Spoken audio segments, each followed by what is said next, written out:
اس کے بعد بھی ہمارے لوگ کہتے ہیں اجی محبت اہل بیت سننی ہے، مصائب اہل بیت سننے ہیں، آپ نے مناقب اہل بیت سننے ہیں، جی دائیں بائیں سے سن لیں۔ دائیں بائیں تو جھوٹ بول کے آپ کو سنائے گا۔ تجھے اپنا مذہب بھول گیا، تجھے اپنا مسلک بھول گیا، تیرے اندر بس بھی غیرت ختم ہے، تو اپنوں کو نہیں غیروں کو سن رہا ہے۔ اور انہوں نے آواز آئی پہ تجھے 4 باتیں سنا دینی ہے، اور پھر جی واہ واہ کر کے تجھے اٹھانا ہے۔ دلیل کی دنیا میں تجھے تو ایک بات بھی غلط نہیں بتانی۔ بھائی سنیے، اگر آپ اپنے جسم کی خوراک کے لیے اصل خوراک کی تلاش کرتے ہیں کہ جسم کی جو ہے کیا کہتے ہیں صحت ٹھیک رہے، تو پھر اپنے ایمان کے لیے بھی صحیح خطیب کا انتخاب کیا کریں، اپنے ایمان کے لیے بھی صحیح عالم کا انتخاب کیا کریں، تاکہ آپ کے ایمان کی طبیعت بھی ٹھیک رہے۔ جان چاہیے، ایمان نہیں چاہیے۔ اے اس ایمان کی حفاظت پہ لاکھوں جانیں قربان ہے یا نہیں ہے؟ ملک و مذہب سکون زیست کا سامان ہے۔ ملک میری جان، مذہب میرا ایمان ہے۔ ملک پر کر دوں فدا اپنی ساری زندگی، لیکن مذہب پر میرا ملک بھی قربان ہے۔ یہ آپ نظر نہیں آ رہا؟ تو میرے دوستو، ایمان کے لیے بھی صحیح چاہیے۔ اچھا تھوڑا آگے چلتے ہیں۔ حضرت ابوبکر صدیق رضی اللہ عنہ کا انتقال ہوا۔ حضرت ابوبکر کی وفات کے بعد حضرت علی نے اپنی جس بیوی سے ایک بیٹا پیدا ہوا، بیوی کا نام ہے لیلہ بنت ابی المسعود، حضرت علی المرتضیٰ کی بیوی ہیں، حضرت امام حسین کی دوسری تیسری اماں بنتی ہیں۔ ان سے جو بیٹا پیدا ہوا، حضرت علی نے اپنے بیٹے کا نام ابوبکر صدیق کی وفات کے بعد دوست سے یاری نبھانے کے لیے نام کیا رکھا؟ ابو بکر ابن علی۔ یہ بھی تو کربلا کا شہید ہے، اب بھائی اس کا ذکر کیوں نہیں ہے؟ یہ عمر ابن علی، عثمان ابن علی بھی حضرت علی کے بیٹے ہیں، ان کا ذکر کیوں نہیں ہے؟ پتہ ہے کیوں نہیں ہے؟ توسا کے مسلمانوں، آپ کا ذوق تازہ ہے؟ بولیے، اگر آپ اجازت دو تو ایک جملہ کہہ دو، نہیں بھی دے ہو تو میں جملہ آنکھ دے ہونا، میں تو کوئی کڑی اجازت کے نہیں ہے، ٹھیک ہے نا؟ یہ بھی خوش رہتی بہت۔ میں ایک جملہ کہہ رہا ہوں، جس گھر کے صحن میں، جس حویلی کے آنگن میں، جس گھر کے ماحول میں ابو بکر، عمر، عثمان نام کے بچے کھیلتے ہوں، وہ گھر اہل سنت کا ہو۔ مانا پڑے گا نہیں تو پھر تو بھی ہمت کر۔ حضرت علی کی محبت کا دم بھرتا ہے، بچے کا نام ابو بکر ابن علی کے نام پہ کیوں نہیں رکھتا؟ عمر ابن علی کے نام پہ کیوں نہیں رکھتا؟ عثمان ابن علی کے نام پہ کیوں نہیں رکھتا؟ ایک ظالم نے مجھے کہا کہ حضرت علی نے نام کسی وجہ سے رکھے۔ میں نے کہا جی وجہ بتا دیں۔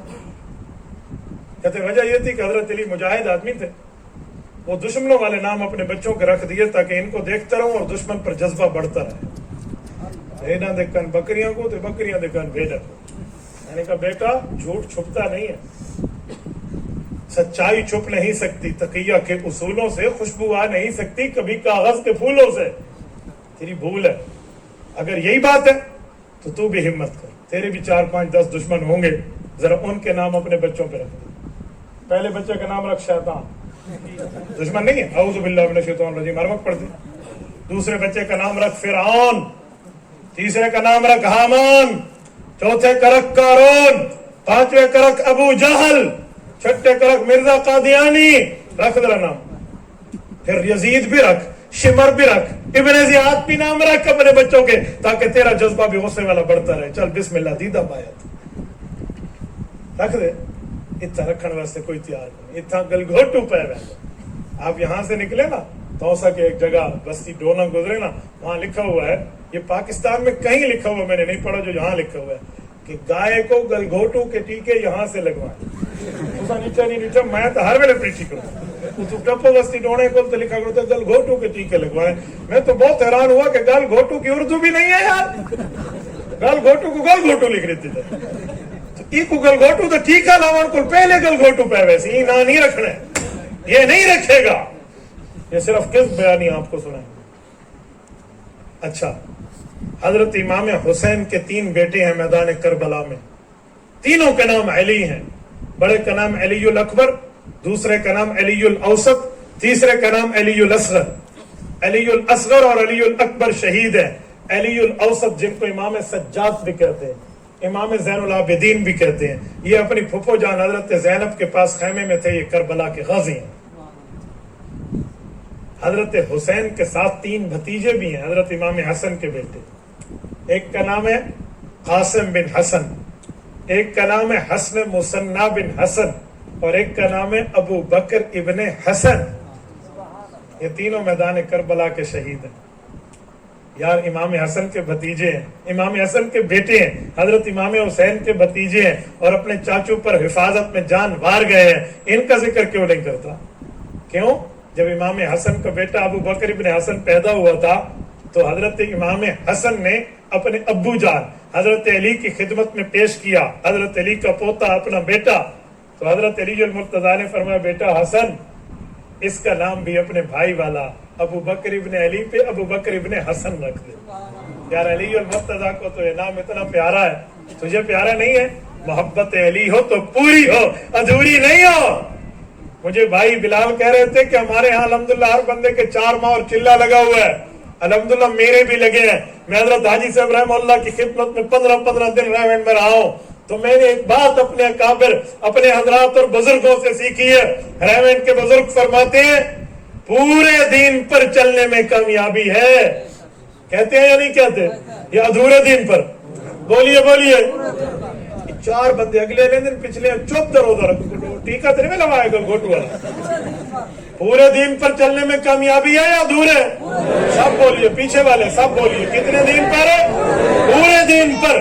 اور پورے دین پر چلنے میں کامیابی ہے تو پورا اہل بیت کا سچ سنانے میں کامیابی ہے. یہ بھی ابو بکر ابن حسن ہے, ان کا نام بھی تو ایسے ہی رکھا.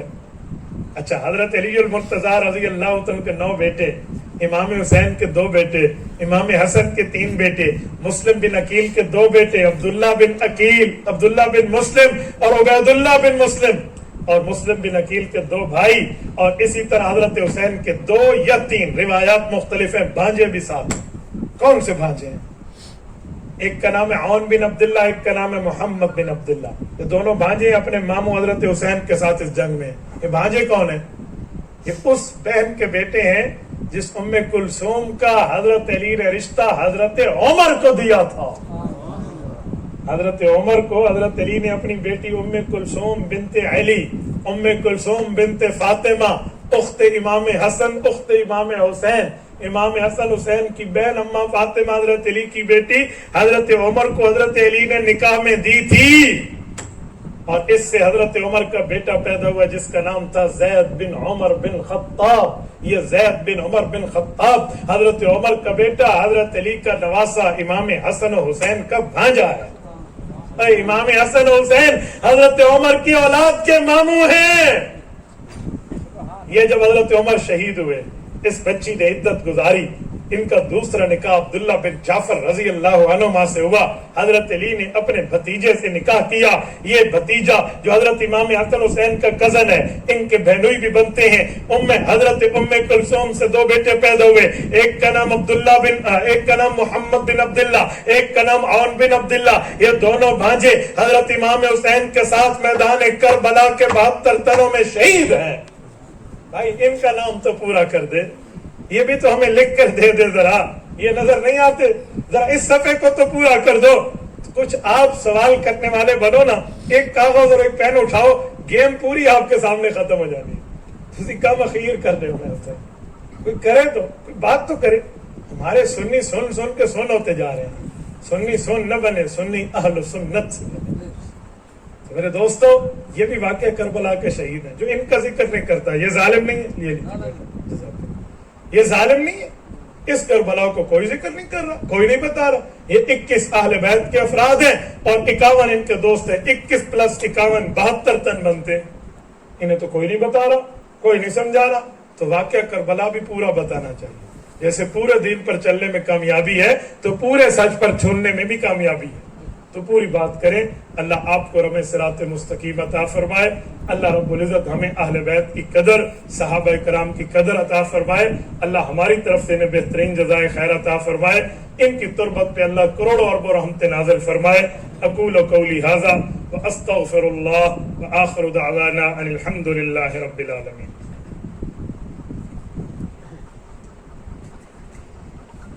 یہ دونوں سوال واقعہ کربلا سے متعلق نہیں ہے. مذہبی کارڈ استعمال ہی کرے گا تو میں مذہبی کارڈ استعمال نہیں کر رہا. آپ ATM کارڈ استعمال کرو ٹھیک ہے, شناختی کارڈ استعمال کرو ٹھیک ہے, آئیڈینٹی کارڈ استعمال کرو ٹھیک ہے, مولانا مفتی محمود کا بیٹا مذہب کا کارڈ استعمال کر لے جی گلگوٹو پہ منجو ٹیکا لواؤ خدا دے بندے. حضرت ہمارے یہاں کچھ لوگ نماز جنازہ کے بعد دعا کو جائز سمجھتے ہیں, کچھ ناجائز روشنی ڈالیں. نماز جنازہ خود دعا ہے, اس کے بعد جو دعا اللہ کے رسول نے کی ہے وہ قبر پہ کی. حضور پاک علیہ السلام نے قبر پہ دعا کرنا سکھائی ہے تو ہم مانگتے ہیں. نماز جنازہ کے سلام کے بعد کے لفظ حضور سے ثابت نہیں ہے کیونکہ حضور نے مانگی نہیں. اگر کوئی رسول اللہ کے لفظ سنا دے, میں اور مولانا بلال وعدہ کرتے ہیں ہم مانگنا شروع کر دیں. کوئی دکھا دیں, حضور کے لفظ قیامت تک آپ نہیں دکھا سکتے. مسجد آنے کی دعا کیا ہے؟ آپ نے کیوں پڑھا ہے؟ حضور نے لفظ سکھائے ہیں, بخاری شریف میں موجود ہے. نکلنے کی مسلم میں موجود ہے, آپ کو فوراً آتی ہے. سونے کی دعا اللہ بسم کا اموتوا ہے, آپ کو آتی ہے. صحیح بخاری میں حضور نے لفظ سکھائے. اٹھنے کی الحمدللہ الذی احیانا بعد ما اماتنا. اس طرح کھانے پینے کی, بیت الخلاء لے جانے کی ہے یا نہیں ہے؟ یہ دعائیں کیوں ہیں؟ حضور نے سکھائی, آپ نے فوراً پڑھ دی ہے. ذرا جرت کرے جنازے کے سلام کے بعد کی دعا بھی لفظ پڑھ دے, ہمیں کوئی دکھا اور بتا دے. تو ایسا تو کوئی نہیں ہے.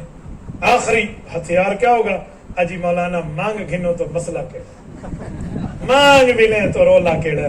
میں کہوں گا یہ مانگنا اتنا ضروری تھا تو حضور پاک مانگتے. یہ مانگنا آپ کو زیادہ چاہا تو حضور کے صحابہ مانگتے. کوئی تو مانگتے, انہوں نے تو نہیں مانگی, آپ کیوں مانگ رہے؟ آپ ان سے بڑے دیندار ہیں. اچھا ایک بات اور, یہاں مانگنا دعا دین نہیں ہے. کیوں؟ حضور نے فرمایا علی المرتضی, 3 چیزوں میں دیر نہ کرنا.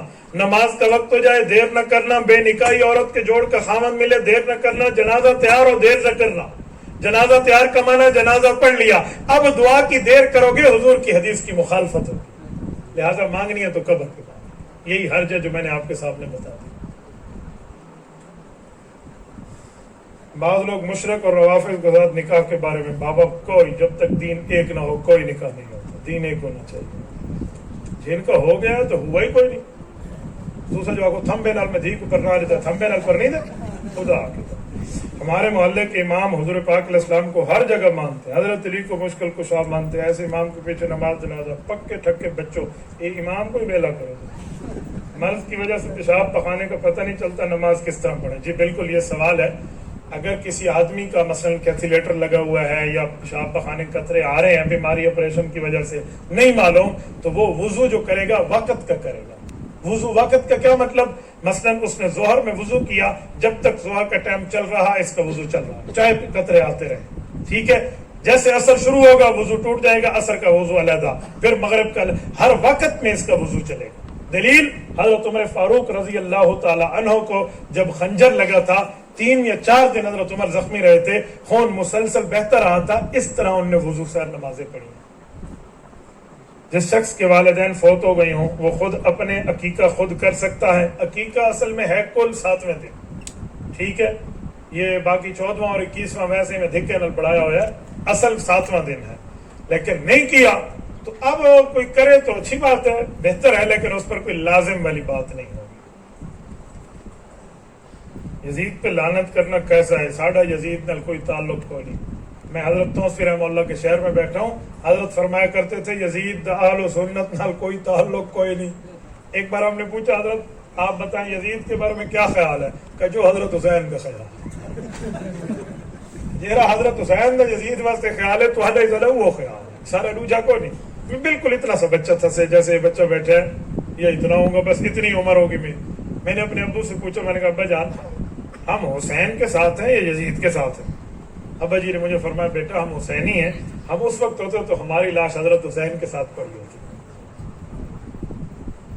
کیا فرماتے ہیں علماء حق ذیل امور پر فرما دیں, اور اس کے بارے میں دعا بعد الجنازہ کے بارے میں, کل خانی کے بارے میں. میں تو ان میں سے کسی کو جائز نہیں سمجھتا. میں نے کہا ایک پرچی بھی میرے موضوع سے متعلق نہیں. خدا تو کو نوے حج دے سننا واقعہ کربلا تے دسنے سجے کھبے دے مسئلے. بھائی واقعہ کربلا کی بات ہے تو اس پر سوال کریں, جو سوال ہے بندہ اس پر بات بھی کریں تو مزہ آتا ہے. چلو میں آخر میں آپ سے ایک تشکیل کی وضاحت لیتا ہوں کلیئر. وہ یہ ہے کہ آپ میں اکثر لوگ جو بیٹھے ہیں نا ان کی جیب میں یہ خالہ جان اور پھوپھو جان موجود ہے. یہ پھوپھی تے خالہ جی موبائل ہے نا, میں ہاتھ بن کے تو کو اکثر خدا دا نام لو اج دور دے اندر اپنے بچیاں تے بچیاں کو دے دے تو نظر ضرور رکھی کر, نظر ان پہ ضرور